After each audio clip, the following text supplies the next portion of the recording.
Auzubillahiminash-shaytanir-rajim. Bismillahir-rahmanir-rahim. Assalamu alaikum viewers. I'm your host Faizan Akwi with a prayer. May Allah keep you all safe, healthy and blessed. May Allah increase the hasten of appearance of Imam of our time. Inshallah. Ameen.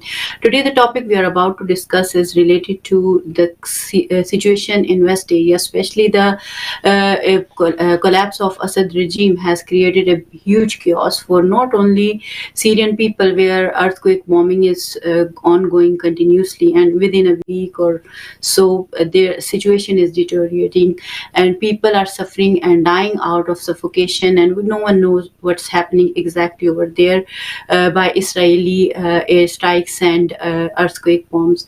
Besides that, the people who are in power, like Julani, HTS and Julani and Al Qaeda and ISIS, whatsoever it is, they are also obviously creating chaos for the people inside the country as well. And they are like the statement they have shared so far, they don't want to fight with Israel. Obviously it's a suicide for them in one way, so we will discuss that in further afterwards. And besides that, the navy an entire air force and the strategic defense system has also been targeted by Israel. So the situation is chaotic, and there are different powers who are playing in that place. Israel is trying to take as much place as they want.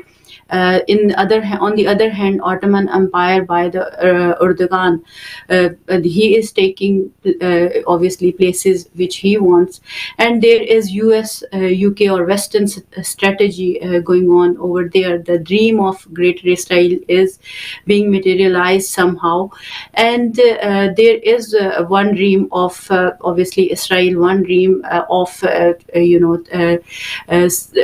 Turk President Erdogan, one dream, the people who are in power at the moment who wants to have that power, and the other dream of the Syrian people, and the most important dream we always forget about is the Palestinian dream, the people of Palestine who are fighting for their liberation from more than 75 years now, and it's been more than 1.5 years nearly. They are fighting for their rights, and they are being targeted through airstrikes, bombing, and no one is safe over there. Doctors, journalists, paramedics, children, women, no one, name it, and you will see everyone is suffering and everyone is in pain.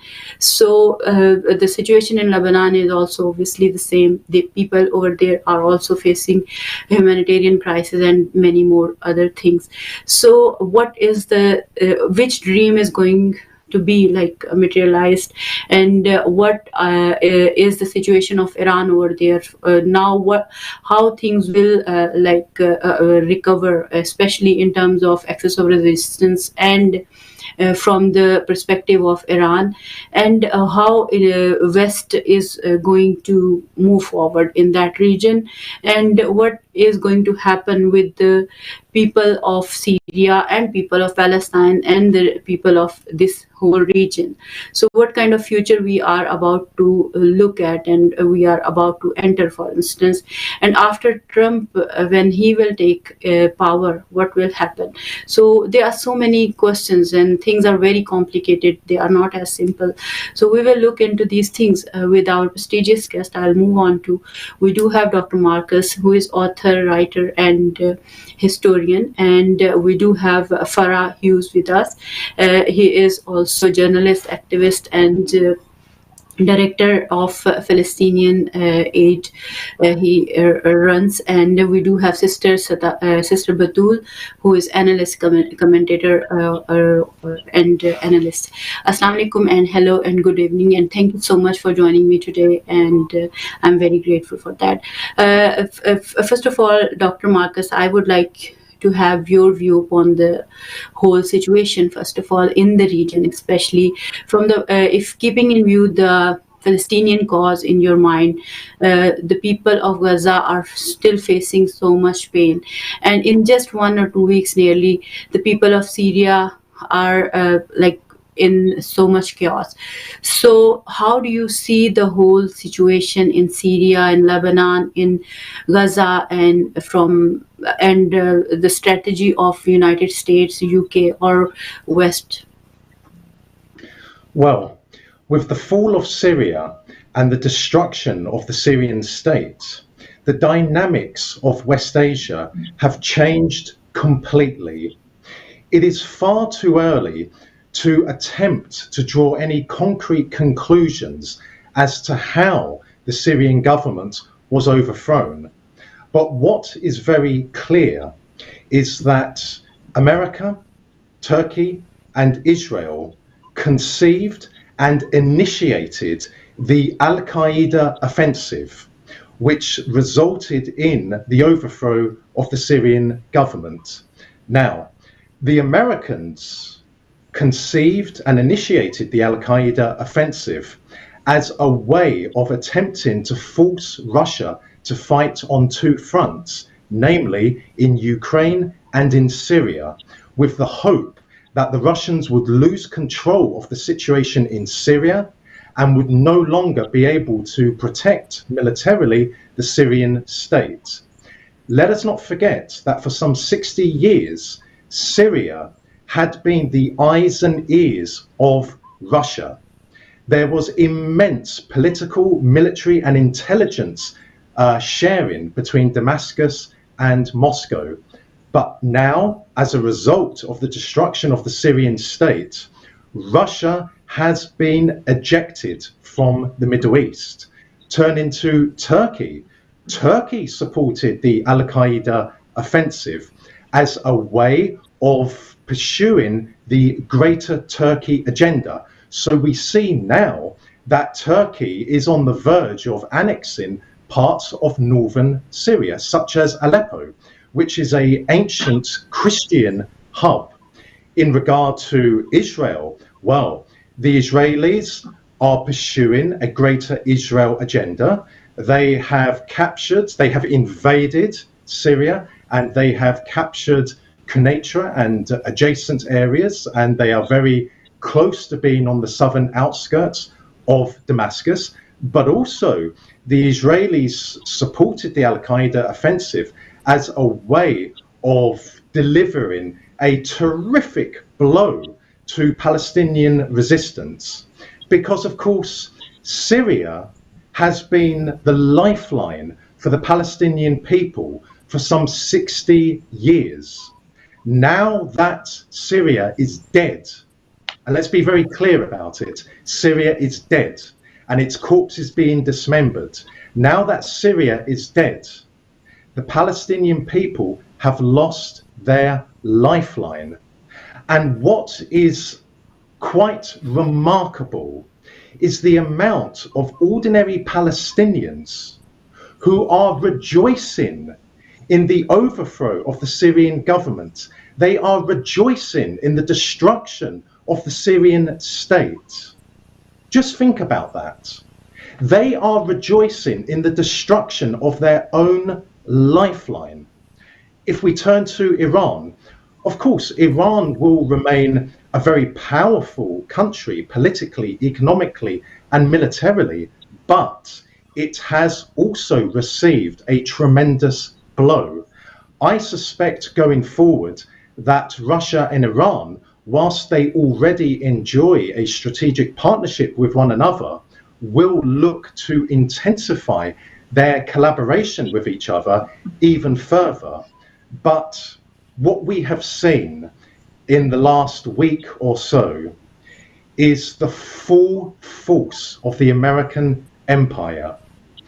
I have said on so many occasions on television and in speeches that people are underestimating the hitting power of the American empire. Too much has been said about the BRICS, that the BRICS is going to result in the downfall of America, in the downfall of the dollar. Well, let's be clear about it. America, together with Turkey and Israel, destroyed Syria in just a few days.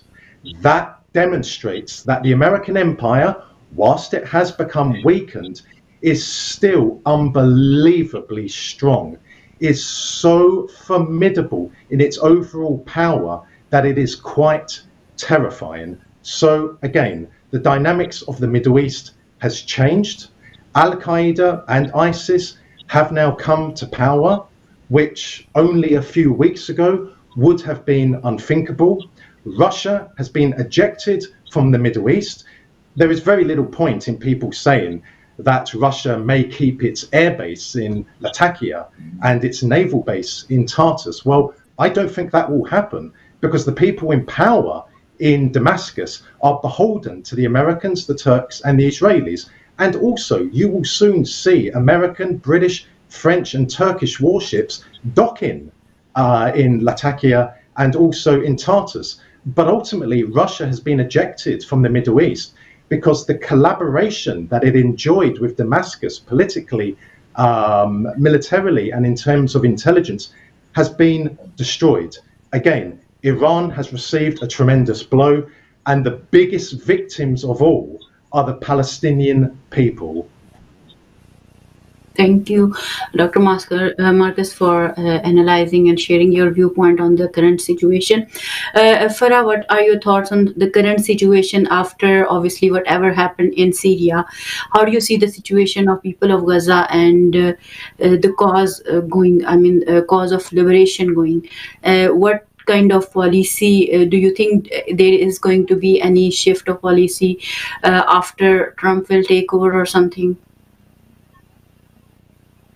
Okay, well, firstly, I'd like to maybe address that the war started in 2011. This was a war on Syria, inspired by and controlled by and financed by America, the CIA, MI6, the Saudis, the Qataris, and Mossad in Israel. So you had an overarching collective of converging agendas where these regional and global powers got together to destroy Syria. Now, I've been in Syria 5 times between 2010, before the war in Syria began, and 2022.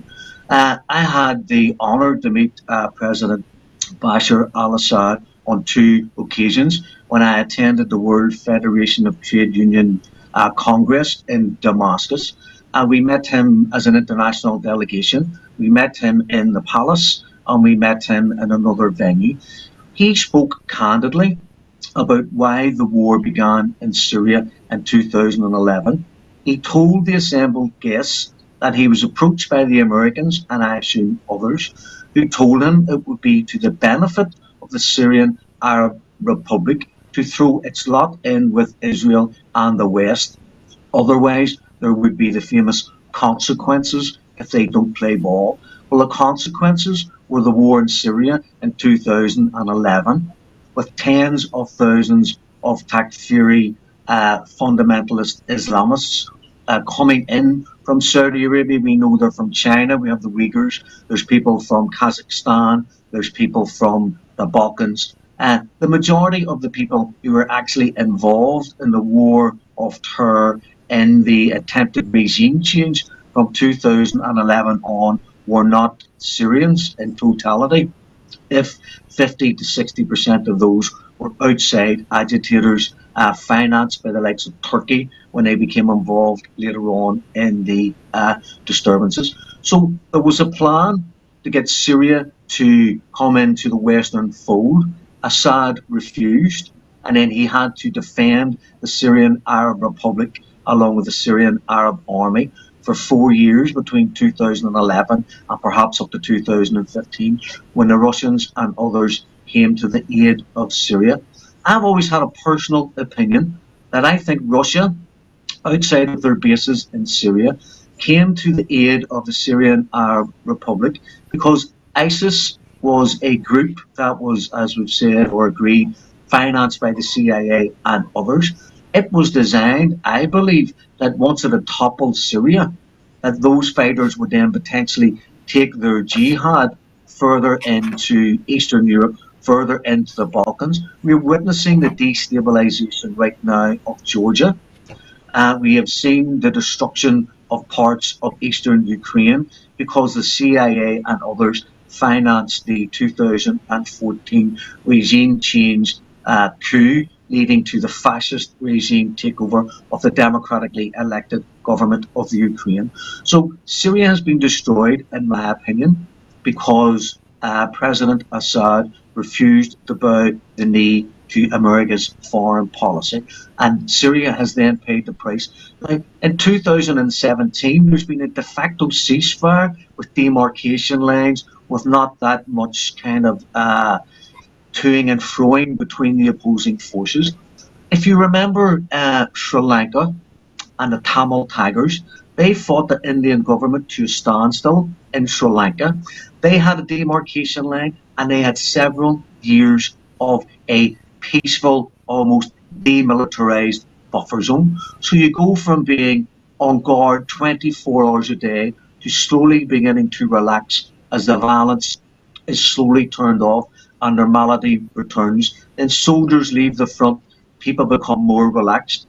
The Indian government suddenly one day, just in a wave, crushed the Tamil Tigers in about a week, because they had allowed themselves to believe that they were in a peaceful semi-post-conflict scenario, and they weren't on guard, and they weren't prepared for what was coming. Now, in Syria, if you've read President Assad's message on social media, it appears there's two things. I mean, there is a school of thought that says, a bit like Gaddafi. Gaddafi was seduced by Tony Blair and others. They brought him in from the cold after murdering his granddaughter in an attempt on his life. They brought him into the fold, and then they then weakened Libya, and then they financed the insurrection. They had the no-fly zone. NATO, in effect, created a coup in Libya and the brutal murder of Gaddafi. So you had a rapprochement between Bashar al-Assad and the Arab League.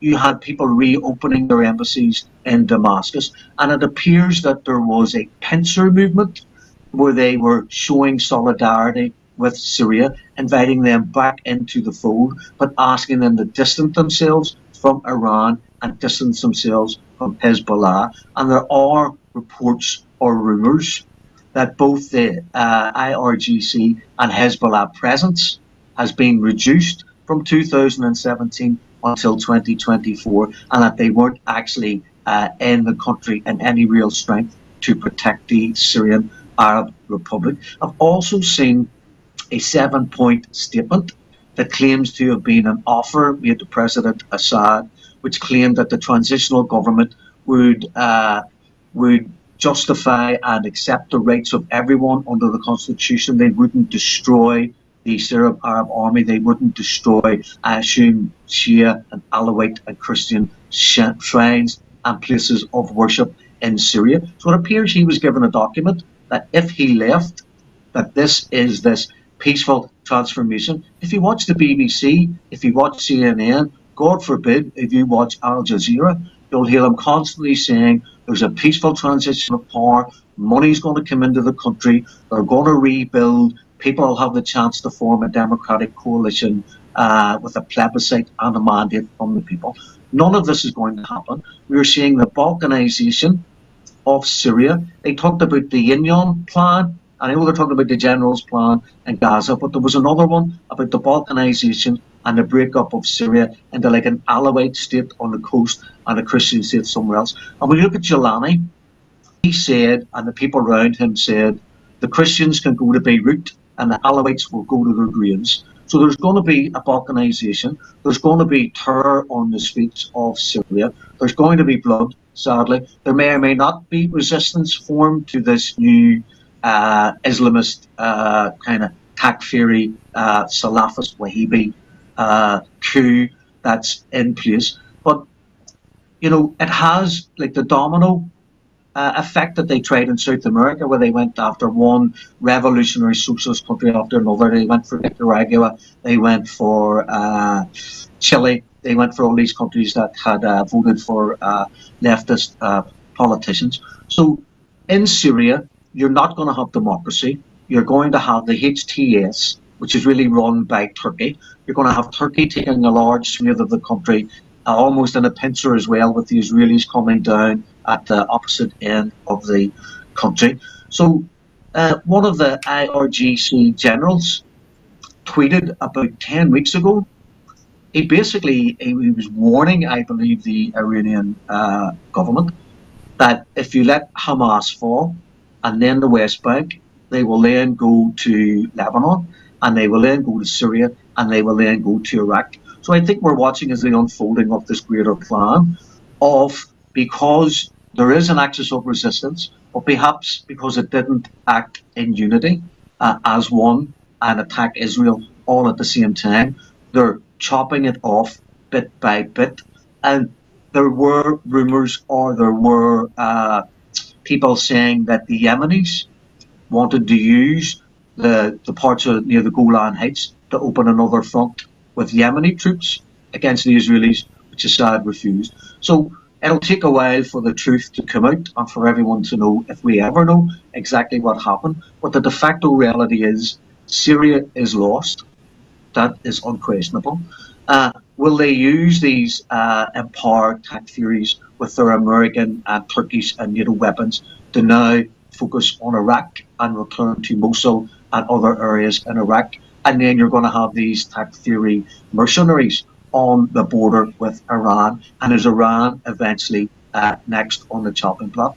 This is essentially the destruction of the Ummah, the further destruction of the Levant. From Sykes-Picot to today, the people in the region of West Asia have been divided. They have used sectarianism in order to prevent the unification of the Ummah. These people in Syria say they hate the Shias in Iran and the Shias in Lebanon, and presumably the Shias in Syria, more than they hate the Israelis who are carrying out a genocide against Sunni Palestinians in Gaza.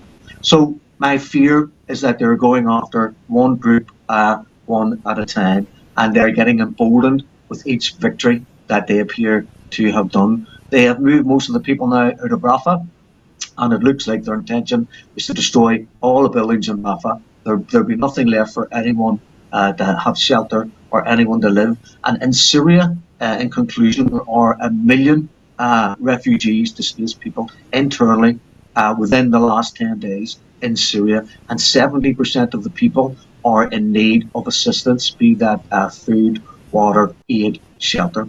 This is what the West has done. And my friend said so eloquently, the fact that Palestinians support the fall of the Syrian Arab Republic is a shame on them. And by reflection, it's a shame on us who support some of those groups who are dancing with joy at the destruction of the Syrian Arab Republic. Thank you so much, Farah, for giving us a deeper analysis of the situation. I'm really grateful.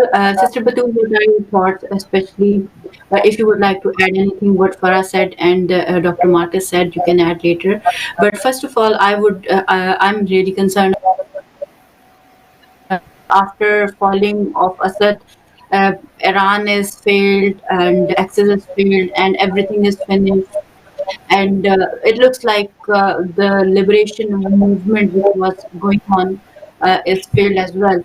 And how about the fact Farah just mentioned, and I think so Dr. Marcus also mentioned about the people of Palestine who are rejoicing or feeling happy for Syrian liberation, for instance. So what kind of mindset is that, and why is happening over there? But first of all, I would like to know about where is the opportunity, access of resistance is looking. We are in a chaos, everyone knows that. So out of this chaos, where is hope for access of resistance? Yeah, it's all really good questions, and I thank your guest speakers as well for their eloquent talks. Yes, I'll just start off very quickly by saying that the resistance axis, it wasn't like it wasn't anticipating the attack on Syria. It was. Their intelligence told them so, but it wasn't clear when that would happen. So I'd say that the speed of the takeover and the surrender aspect came as a surprise to everyone, especially given that it was just, a few hours after the ceasefire was announced on the Lebanese front, that the world woke up and all of a sudden we're seeing this American plan under the new Middle East project, which Netanyahu has spoken about again and again, and he lifted those two maps in front of the world at the UN. That was being activated before our eyes. But it's the case that Israel wasn't able to finish the Islamic resistance of Lebanon, that it was forced to essentially activate a ceasefire on that front because it was sustaining too many losses on the ground. So it didn't make sense for that war to continue. It was almost shooting itself in the foot in Lebanon.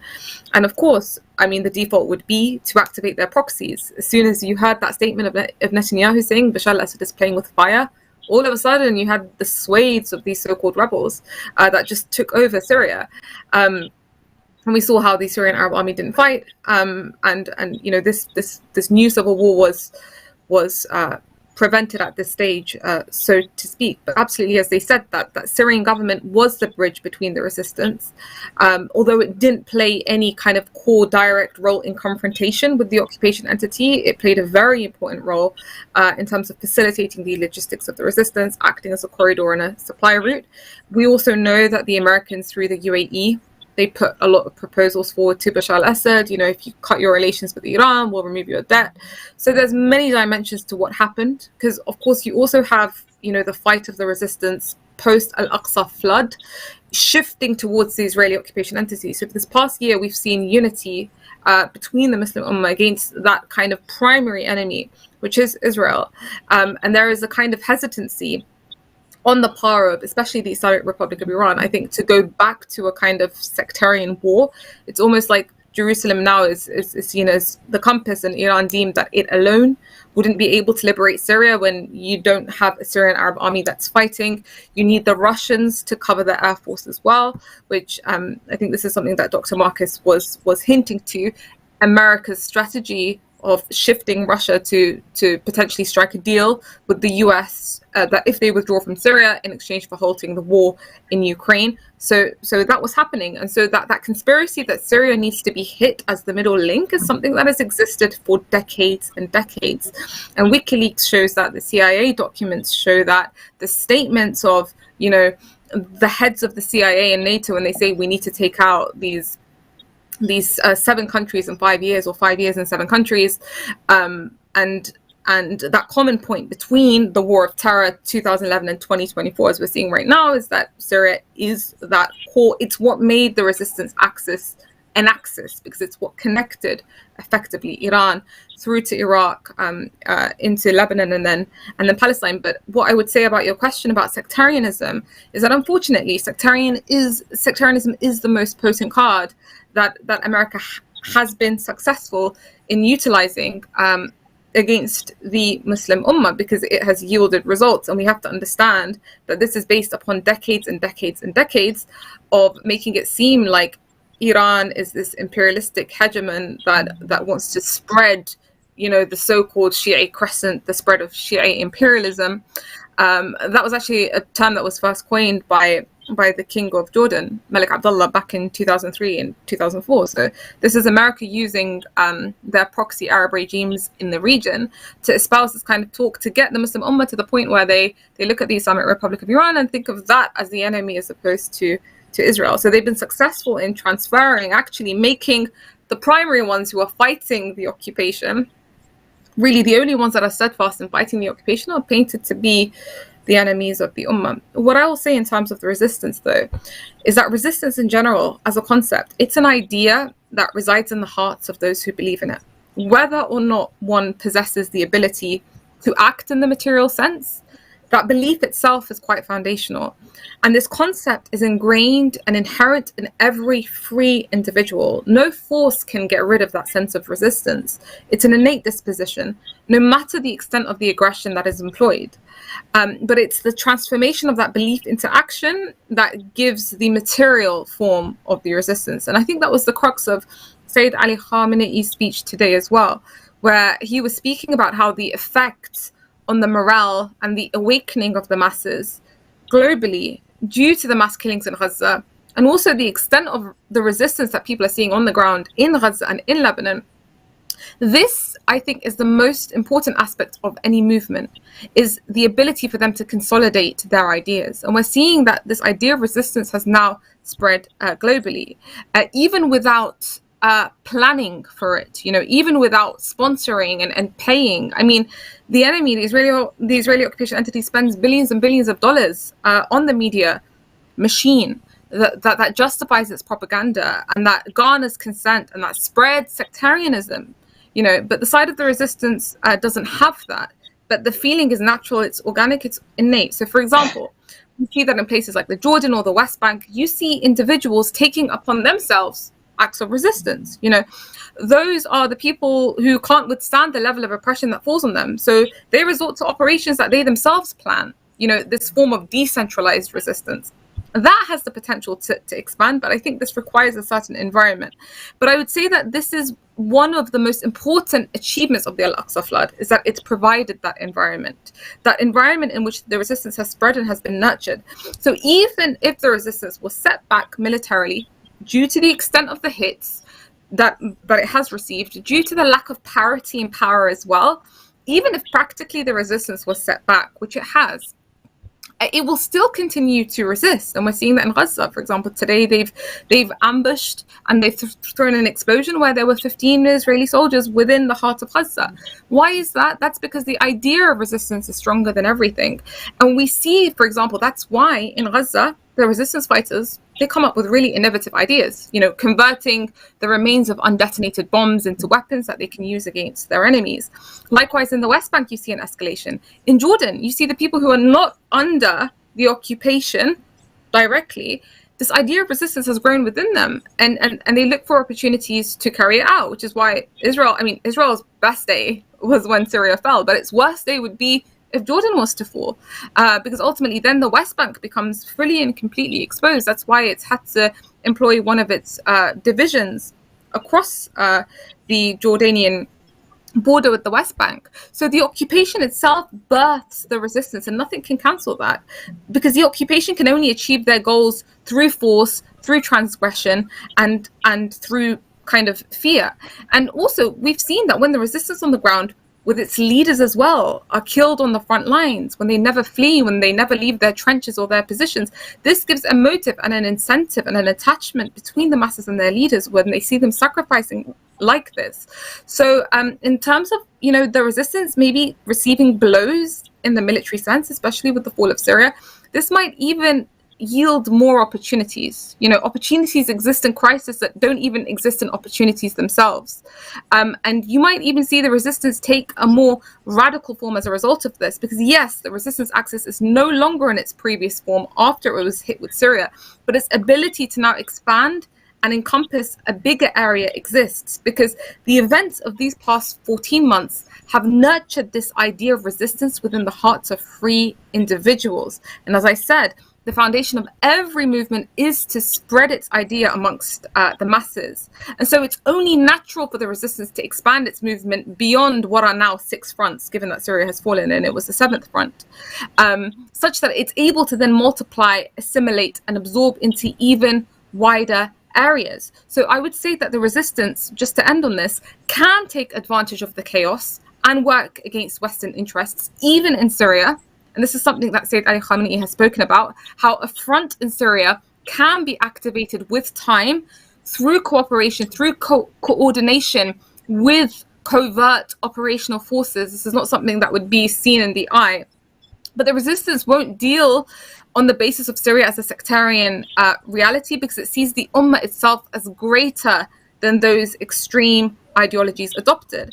And as Farah said, the central role that Yemen has been playing, the Iraqi front could also play a more central role there.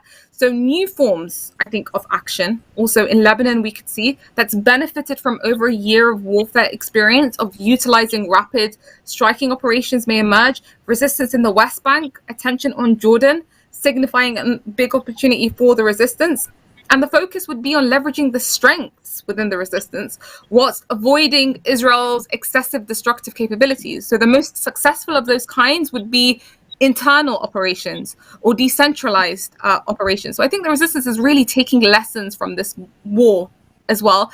But I don't think Syria will give America stability for its interests in the long term, because the resistance is ultimately not sleeping and it won't give that to them. Thank you, Sister Batul. But there is a small question, if you would like to add something about it, and then I'll move on to Dr. Marcus.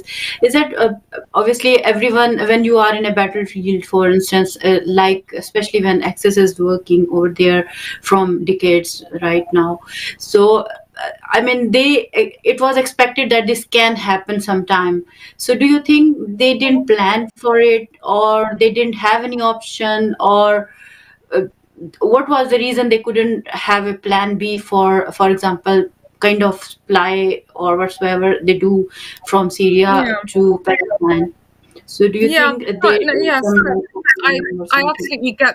No, I absolutely get the question. I think there's many dimensions to this. I think perhaps if you had individuals like Qasem Soleimani, who are still here, perhaps he would have focused on other aspects beyond just the military support, because this is a very important question. Look, Syria was also hollowed with corruption, and you can't remove the aspect of also the black market that was generated due to the American Caesar sanctions that were imposed. So I don't know, if a Syrian is earning, let's say, $40 a month, you know, someone who's serving in the army, they're not going to have much impetus to fight, you know. And it's clear on all accounts that the Syrian Arab army, you know, wasn't ready to fight this bloody war, what would be a very bloody war. So that's one side to it. It's actually the Syrian Arab army. The other side that you have to it is that if Iran and Russia want to get involved, they have to get involved with the Syrian Arab army, you know, fighting on the ground in a situation where Russia's air force is not able to provide that support. You know, as I've mentioned, you know, sources saying that Russia potentially striking a deal with the US with regards to Ukraine on that front. Iran alone deemed it cannot be the one to liberate Syria. That is one side to it. Like, Iran will come to support, but it won't be the one to liberate. Ultimately, on the ground on its own, it's not going to fight on behalf of. But also there is also that element of sectarianism also post Al-Aqsa flood, like not wanting to go back to that element of a sectarian war, and Syria becoming a kind of corrupt and unhollow state, so deeming that actually it falling in that situation would be the better option than actually resuming what would amount to another more bloody war. But what I would say is the shortfalls of the resistance perhaps was you know, preferring perhaps to go more so in the direction of diplomacy than using force, because the Israeli occupation entity only understands the language of force. You can't use any other language with them. So I think that, and I think Saeed Jalili said this, an Iranian politician, he said that the trap of diplomacy is a lot worse than the trap of war itself. Actually, the trap of war can be very beneficial. But if, you know, the Islamic Republic of Iran starts looking in the direction of, you know, we want to improve relationships with the West because we want to ease sanctions. Okay, well, this enemy of yours, the West, is coming after you as an entity. It will never allow Iran to rest. It will never, I mean, the ultimate goal itself is Iran. If it's to topple Syria and Iraq and Yemen, as we're describing this new Middle East, it's to get to Iran. It's seen as the head of the snake. And so there needs to be a big wake-up call. And I think Syria falling itself was that realization and that wake-up call that you know, how did this happen? How did we get to this point? So rather than Syria itself falling being a surprise to me, or being the shortfall, like allowing Syria to fall, it's the years in between. You know, why was Syria not protected, and why was it allowed to ultimately get to this step? What were the factors that were not put in place that could have saved Syria? Because Syria should have been saved. That was a grave mistake that it was allowed to fall on part of the resistance axis. Thank you, Sister Batul. Dr. Marcus, my question is, like, when we talk about Syria, who is in control actually? Like, is Israel, is like HTS Julani, is for example Turk Erdogan, or somebody else? And when Israel can strike and bomb, who is providing them so much weapon and bombs and stuff like that? Whose money is being used in Syria to bomb the whole country, or whatsoever you call it? And if, for example, Iran would have done the same thing just to for example, say, let's say, like when they say there is a preemptive threat or whatsoever, they can use that place for their protection as well. Don't you think? Don't you see that? Like they can, if they take that action of preemptive action and to save themselves, and they strike back, or they fight against these, for example, Israeli strikes, or even though they are not against, for example, Iran directly or whatsoever. So do you think the world would have been the same, treating them the same as they are treating Israelis now? Like, for example, International Criminal Court or United Nations or NATO or whoever it is, whoever the world leaders, so-called world leaders, and who are these world leaders? I can't even find them right now. It's more than 1.5 years. I couldn't see where are these leaders and what are they doing for, because in the whole chaos, humanity is suffering. Normal people on the ground, they are suffering, they are in pain.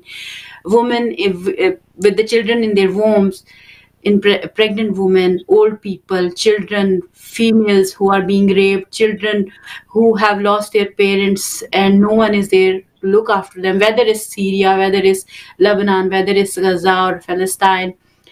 And these Arab hypocrite Zionist and Israeli Zionist or whoever they are winning. Don't you see that humanity is failing, and these tyrants are winning? How do you see this?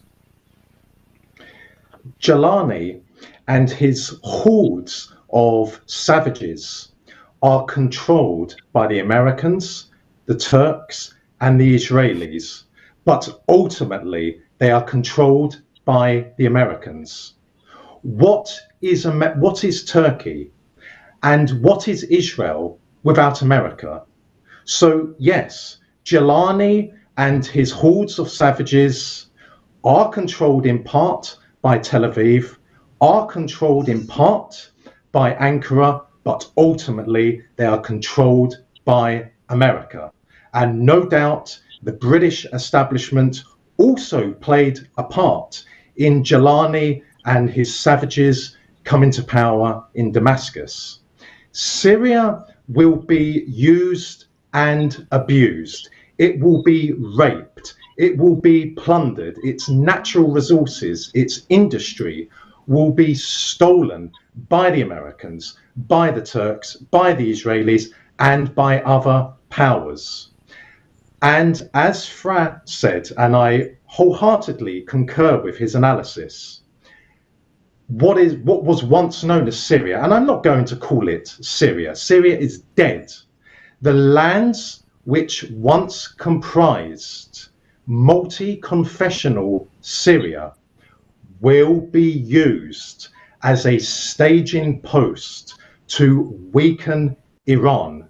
And I have no doubt that next up, over the course of a number of years, will be Iran. The momentum has swung decisively in favor of America and its regional allies in West Asia. There are other points I would like to make. Pan-Arabism, Pan-Slavism, Muslim unity, Christian unity, and whatnot are wonderful concepts. But alas, that is all they are, concepts. They have never materialized. They are merely romantic ideals which should be dispensed with. The Americans and the British, especially the British ruling elite, who are the most intelligent, the most devious of all ruling elites in the world. After all, they have been in power since 1066, nearly 1,000 years. The British ruling elite and the American ruling elite care nothing for romantic ideals such as Pan-Arabism and Pan-Slavism, because they pursue realpolitik. They subscribe to realpolitik. They have no interest in romanticism. So, what on earth does a Moroccan have in common with a Pakistani? What on earth does a Pakistani have in common with an Indonesian? There is no such thing as Muslim unity. If you keep on subscribing to this, the Western ruling elites and their regional allies will keep on winning and winning and winning. You have to be brutally realistic. Pan-Slavism does not exist. Pan-Arabism does not exist. Christian unity does not exist. Russia and America, the two superpowers of the world, they're both Christian nations. They despise each other. Britain and Russia, well, Britain nominally is Christian, and they despise each other even more when compared to the hatred which exists between America and Russia. But they're both Christian nations. There is no Christian unity. Secondly, in regard to how the Syrian state was overthrown and destroyed, America and Russia, the two superpowers, have covertly implemented agreements between themselves which have turned the stomachs of people for many, many years. If you go back to the Cuban Missile Crisis, Soviet ICBMs were on Cuban territory. The Russians and the Americans came to agreement with each other about removing them. At no time was Castro ever told by Moscow that they were going to remove those ICBMs. Castro heard about it the following day after the agreement was signed or agreed upon them between Moscow and Washington. Castro heard about it on the news. So again, the Russians and the Americans, if need be, if it suits their purposes, they will conclude an agreement between themselves. Now, I'm not saying that Russia and America concluded an agreement between themselves, specifically Ukraine for Syria. There is no evidence of that whatsoever. But what I do believe is this: the Russian military is, alas, not the Soviet military. Russia is fighting a major war in Ukraine. And I do not believe that the Russian military based in Syria was able to protect any longer the Syrian state. If Russia was not fighting in Ukraine, I do not believe that the West and its regional allies would have given the go-ahead for the Al-Qaeda offensive in Syria, because the Russian military would have effectively dealt with that offensive, as the Russian military dealt with Al-Qaeda and ISIS and the rest of those savage hordes from 2015 onwards. But I do believe the Russian military was faced with the distinct possibility of becoming overstretched. And alas, Russia could no longer offer Syria military protection as it had been able to do so before. In regard to the state of the resistance now in the Middle East, history teaches us that all is impermanent. One day, the Western ruling elites or the globalists, however you wish to describe the dark, malignant forces which rule the Western world, not govern, rule the Western world, one day they will collapse. But for the foreseeable future, that will not happen. And as a result of that, Western supremacy in West Asia, in the Middle East and in North Africa will continue, and has been strengthened beyond all comprehension as a result of the destruction of the United States. Thank you. Farah, what are your thoughts, conclusive thoughts, because we are heading towards the end of the show. So apparently it looks like might is the right thing at the moment, which is going on at the moment, because they have money, they have power, they have strategies, and they have people who are sellouts, and they have people's ignorance on which they sell everything they want to. So how would you like to conclude the situation? Why do you think the Arab countries could not, for instance, help people of Palestine, for example, when they are Arab countries? We know that they are hypocrites and all that, but still, it's just for the people who don't understand these things, for instance. And besides that, how would you like to conclude the whole situation? What hopes do we have for the people who are being oppressed in Gaza, Lebanon, Syria? Because first they create refugees, they bombard the countries, they finish the governments and kill everyone over there, and then when those people come into the other countries, they treat them as a subhuman or whatsoever. So first they create chaos and then they humiliate them. So this is something, I mean, in many ways the humanity is suffering in many ways, and no one is doing anything in an effective way. Obviously the certain people who are doing that, they are doing wonderful job, and they are light and they are hope. But majority is kind of not doing what they are supposed to do. So how would you like to conclude? What is the hope for West Asia? Well, sadly, I'd maybe like to begin by saying that none of this is new. You know, you've always had imperialism and you've always had colonialism, and you've always, within, you know, the last few centuries, you've always had capitalism. It was the military supremacy of the European white Anglo-Saxon fraternity that was able to go to North America, Canada, South America, Africa, and West Asia and basically enslave all those people, to steal the natural resources so that you could have electricity run from the uranium taken from Niger, while something like 80% of the people in Niger didn't have electricity. So you have the resource theft and rape of sovereign nations. If you go back to Sykes-Picot, because I do believe that sectarianism has been used to divide the Ummah, I don't believe there's any panacea where everyone from one religion comes together, prays together, has a mutual foreign policy.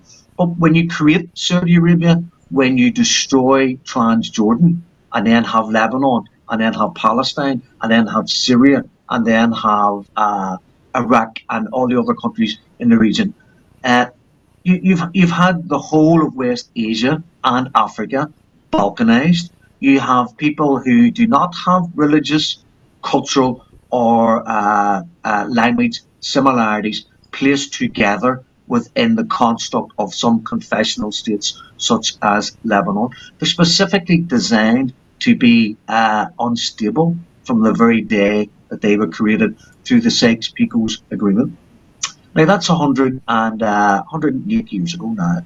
So they've used 108 years, first of all, to consolidate the power of the likes of the King of Jordan, the likes of the monarchy in Saudi Arabia and Bahrain and Qatar and the UAE. So all these illegitimate, undemocratic dictatorships and monarchies who are in place, they are looking over their shoulder at their own constituents and their own people, going, first of all, we need to control and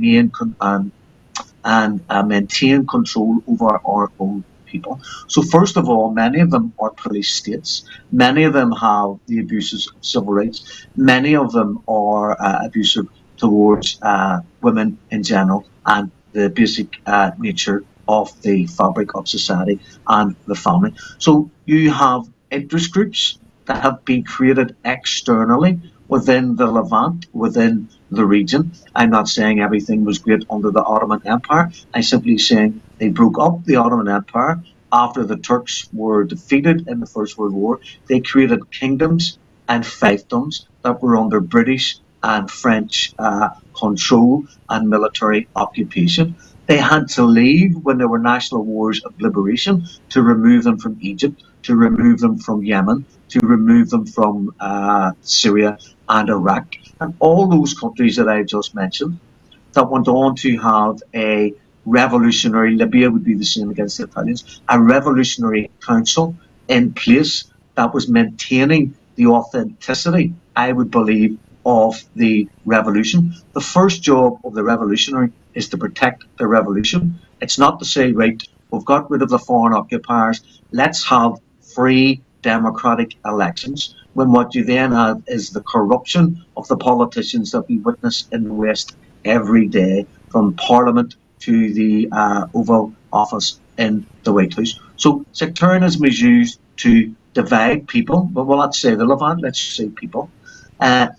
Situations and bodies of power are created that are inherently unstable, and therefore they look to America or they look to Britain. How many of the leaders in the general staff of countries across West Asia and further afield go to Sandhurst?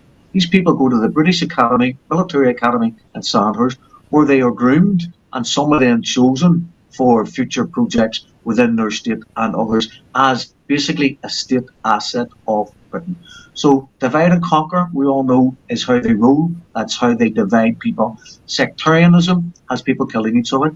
The first car bombs that took place in Iraq after the fall of the Saddam Hussein regime outside the Shia mosque, as soon as I heard that, I thought, this is Britain or America trying to have Sunni and Shia have a civil war so that they're not fighting against the illegal oppressors. And I'll just finish. There was a car that had 4 men that was stopped by Iraqi police at a checkpoint. The 4 men turned out to be undercover British soldiers dressed as Arabs who had munitions and or weapons and or a bomb in the boot of the car. They were arrested, taken to an Iraqi police station. The SAS turned up several hours later and after a huge gun battle freed 4 covert British army operatives dressed as Arabs driving around in a car, and who's to say they weren't planting the bombs that were blowing up the mosque to create this internal sectarian division among the people of the region. Thank you, Farah, for concluding, and thank you so much, Dr. Marcus, Sister Batul. I'm really grateful for your presence on the show and your wonderful analysis you shared. And for the people, I would just say that we need, for the peace, we need justice, and for the justice, we really need to attach ourselves with the truth. And for the truth, standing up for the truth, we need to say no to tyrants of this world, oppressors of this world, and we need to question, a right question with the oppressor. So look after yourself and work together to bring peace and let the humanity win. Allah.